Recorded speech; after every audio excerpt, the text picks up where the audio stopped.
Howdy everyone, welcome back to Dark Earth Customs. My name is Joshua and this is going to be a short video tonight. I'm basically just going to be going over with you my brake master cylinder that I've been sitting in the vinegar for about 2 weeks now, I think. I know I haven't been on recently between the snowstorm up here in Minnesota and my migraines. I've been kind of down and out for the past week and a half. But I am going to go ahead, now that I'm feeling a little bit better, we're going to get a short video made, just because it's just about the master cylinder. Now, let me see here.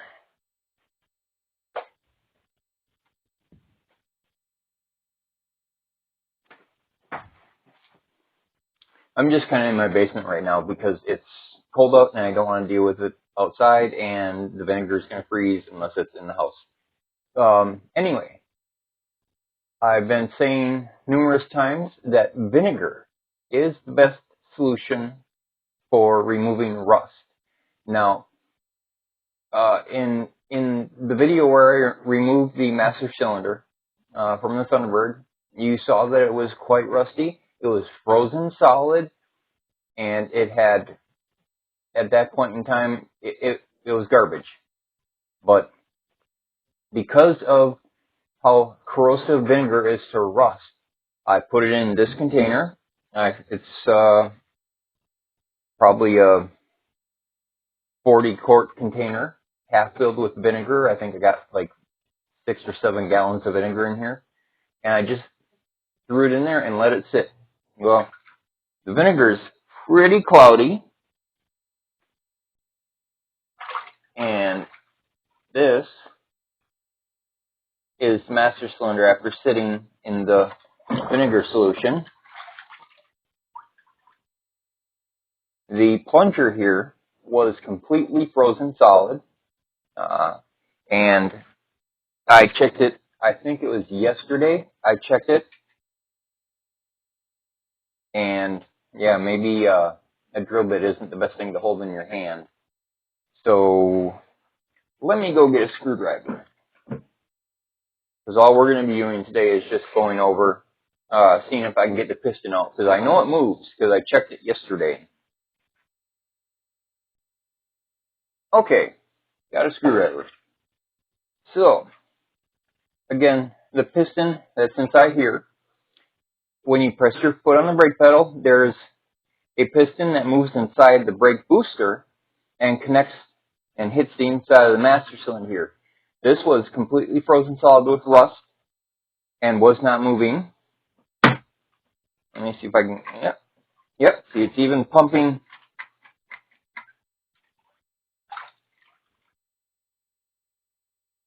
If I can do it. I'm not ambidextrous, which means you can use both hands for the same thing.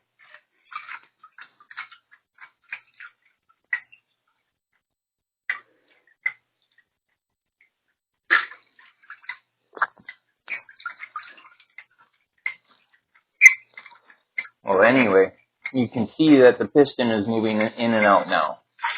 That was what it was not doing before. Now, I know it still looks rusty on here, and I don't have a metal scrubby with me, so we're just going to take a look at a stiff bristle toothbrush, and you can see that the rust is just falling off. Now, this being vinegar and acidic, of course it's non-toxic because it's vinegar. But if you got cuts on your hand, it's going to sting a little bit. Now, I can tell you that right now. I have some cuts on my hands, and the vinegar is stinging a little bit. Rubber gloves help. That way, you're not getting it all over your hands. But as you can see, just from it sitting in here, I mean, there's the Ford stamping right on the bottom. And with just a little bit of a little bit of brushing here. We're going to go ahead and get this completely cleaned.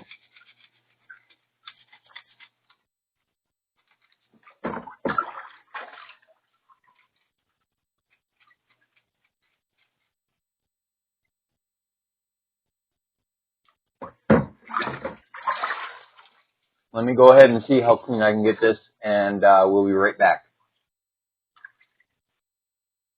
Alright guys, we're back. So, as you can see, well, the lighting down here is horrible. So, I just don't have the right lighting in my basement. It's a basement. I usually just use incandescent lights. So, that's why the lighting sucks. But we'll try to get through this anyway. Hopefully you can see. Alright, so now you can see we're back to the gray metal. Pretty much. I'm probably going to soak this just a little bit more. There is cleaning vinegar. It's a higher concentration of acid. I think standard vinegar, cooking vinegar, the $3 bottles you get at Walmart, those are sufficient.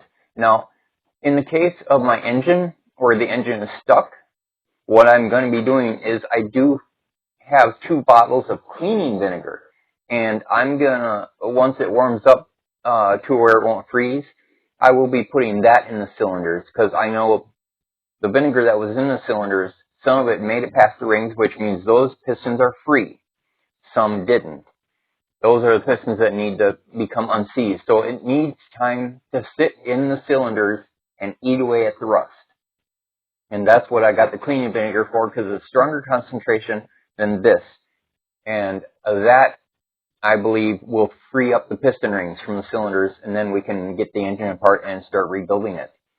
I have looked through some of the parts that I showed you guys earlier, also going through kind of a parts list, which we'll also go through in a later video in more detail.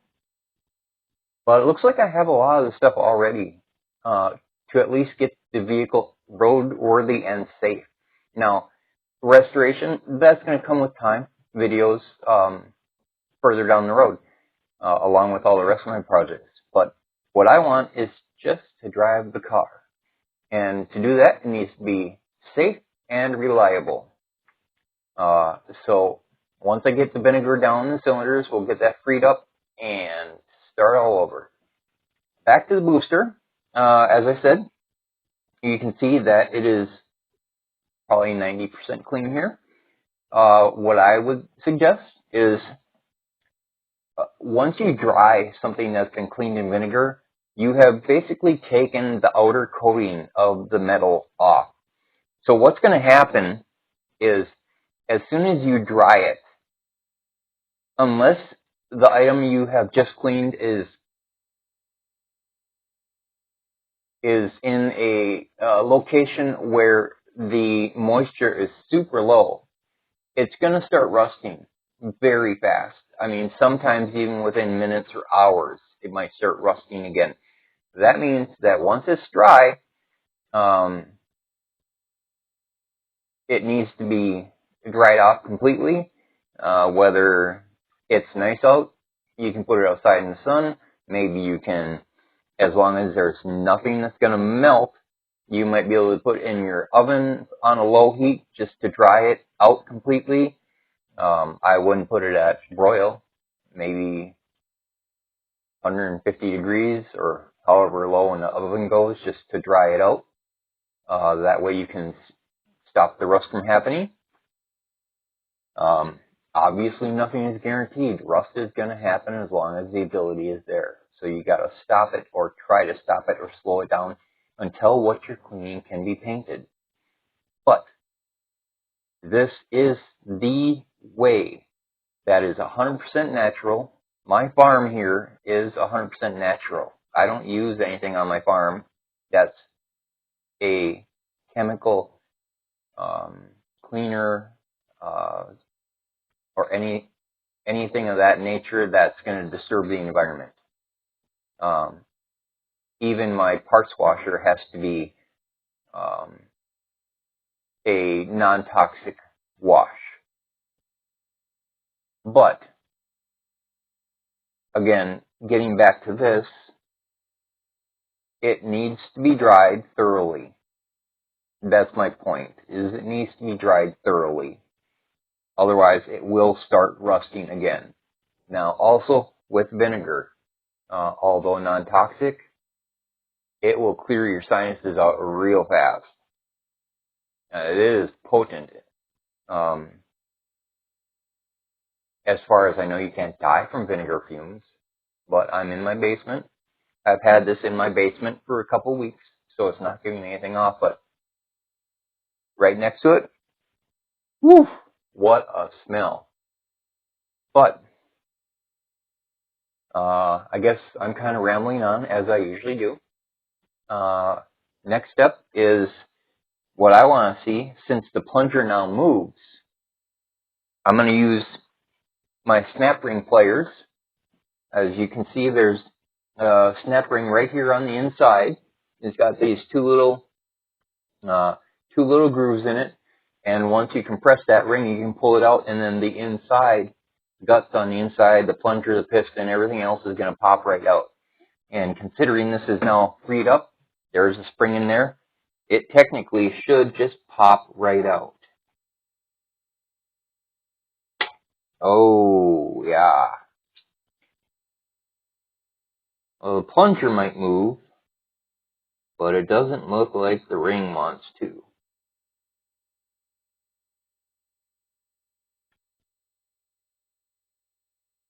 Oh, shoot. This is for pulling off an external ring and not an internal ring. That's the problem. I wonder. I grabbed the wrong pliers. There's two types of snap rings. There's a snap ring pliers like this, which is made for snap rings that are on the outside of something. And there's snap ring pliers for this, which is a snap ring that's on the inside of something. This is trying to pull it apart. What I need to do is compress it in. Now, I don't know. I might have to go out and grab my other pliers because I'm not sure I can do this backwards. It's a real hassle when you're trying to use the wrong tool for the job, but we're going to try it anyway. Otherwise, I might just have to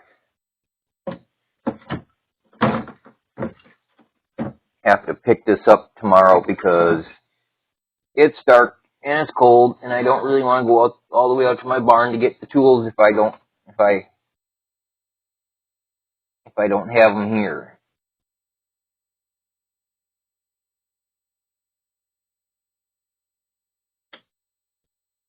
Hell.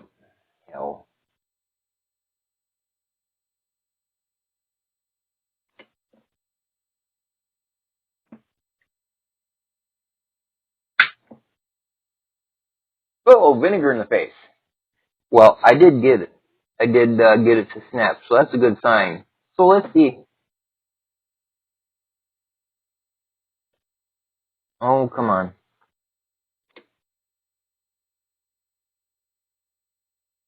There's always the right tool for the right job. This is not the right tool for the right job. This is the wrong tool for the right job. This would be a lot easier if I had a bench place down here, too, to just set this darn thing in. Shoot. Come on. Be nice. And just let me get you out. Oh, boy. This thing is just biting me tooth and nail. Man.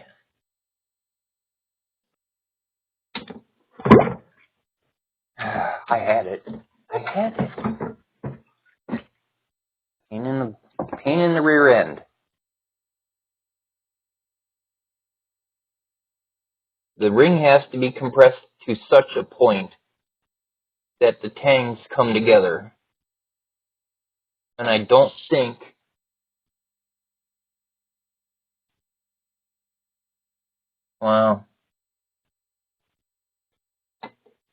Well, that's interesting. I got the tangs to come together, but it doesn't, it doesn't want to come out. I think that's where having the right tool for the right job is going to come in.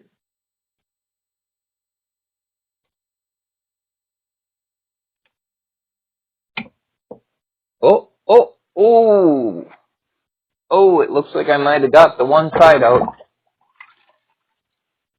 Let's see. Yep, there we go. Okay. Lucky. Alright, so that's the snap ring.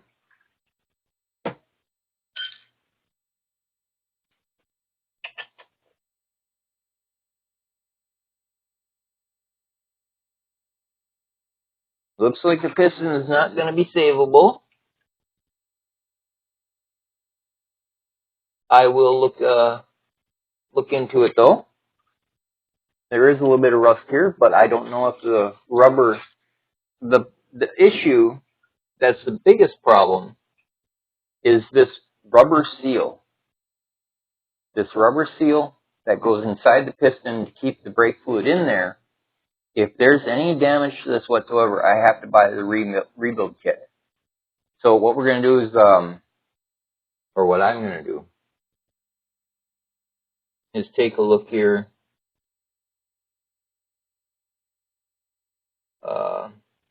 Yeah, I don't know.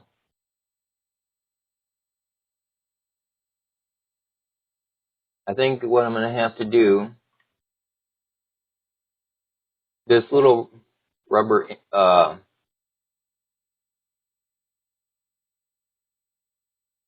this little piece of rubber that insulates and keeps the compression inside the piston, goes in there like that. So it's, you got that tight rubber seal.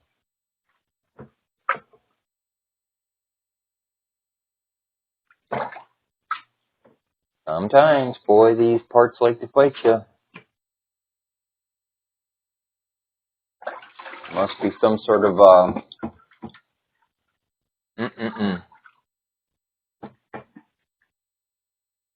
must be some sort of ridge in there.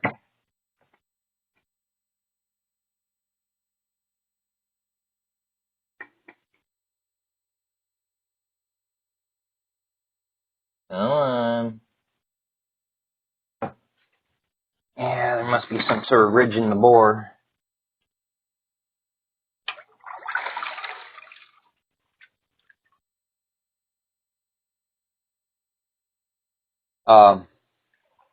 Anyways, we'll get to that next. I might need to either take this off or take a much closer look at it off camera when I have more time. It looks like there's a significant amount of corrosion on the front of the piston. Now, I mean, I'm going to probably just set this aside and just buy a rebuild kit for safety. But in an emergency, if you didn't have the parts and this is all you had, it would probably work. The corrosion's on the very front of the piston and hasn't reached around to the sides of the piston yet. So, although it looks like it might be reusable and salvageable, I think the best option is just to spend the 20, 25 bucks, whatever it is, and just get a rebuild kit for this. Hopefully, I'm going to go ahead and try to get the rest of the parts out of here. There's still a spring and another, yeah. I don't really want to do what I'm about to do, but I'm going to try it anyway. Don't try this at home.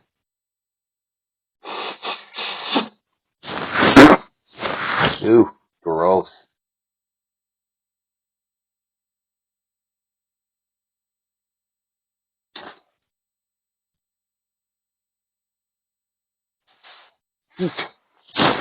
Yeah, yeah, that's vinegar and rust.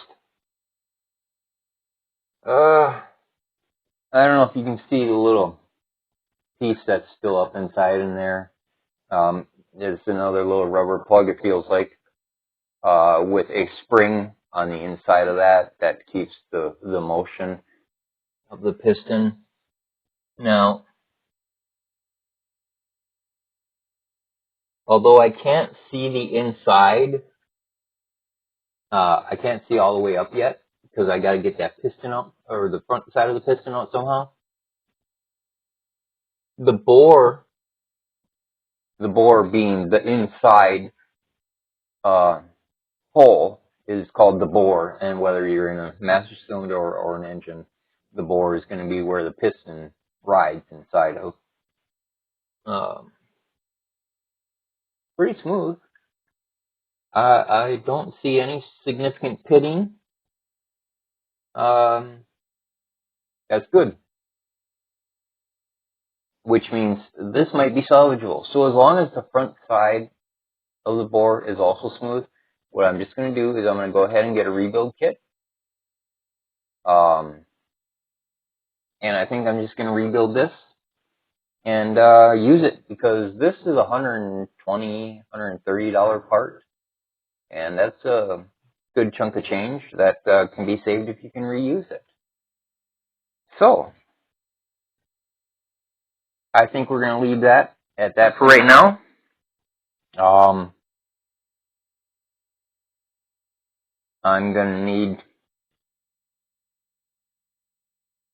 probably going to need my air compressor because I don't think that's going to come out without my air compressor. And what I'll do is I'll block off these two and then I'll shoot some compressed air inside, which will go out and push the front side of this plunger out and get it out of the bore so I can inspect it further. And then once it warms up, I'll hone it out. I'll tape everything off here and paint it black, and that'll be that. And then I'll have another, a working master cylinder for the car. Now, this is a single housing, single container, whatever you want to call it, master cylinder. Master cylinders now are usually dual for emergency purposes. If your front or back brakes went out, you would still have some brakes elsewhere.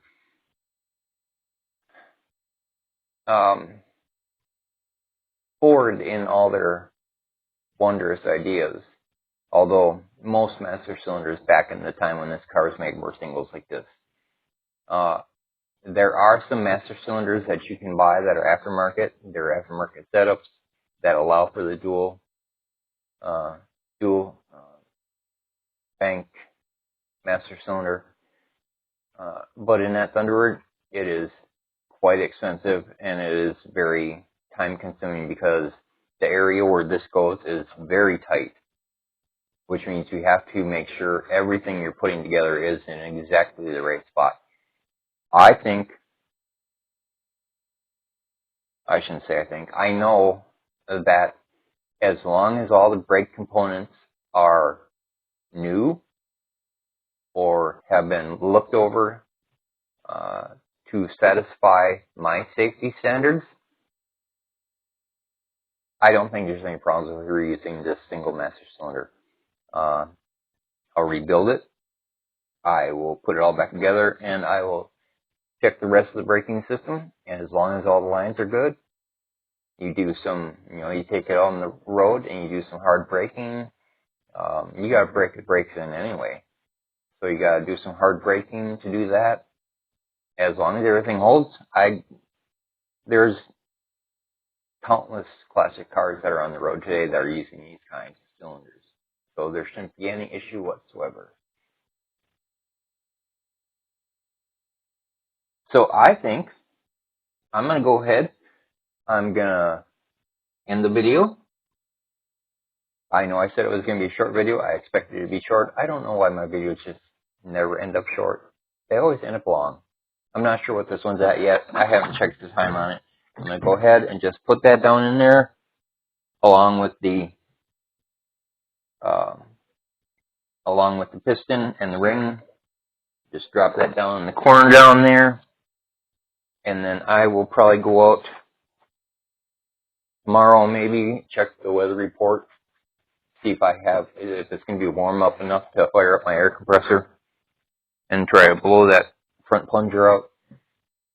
And we'll go from there. I will check everything out and I will keep you informed if everything here is going to be salvageable. If not, I'll let you know.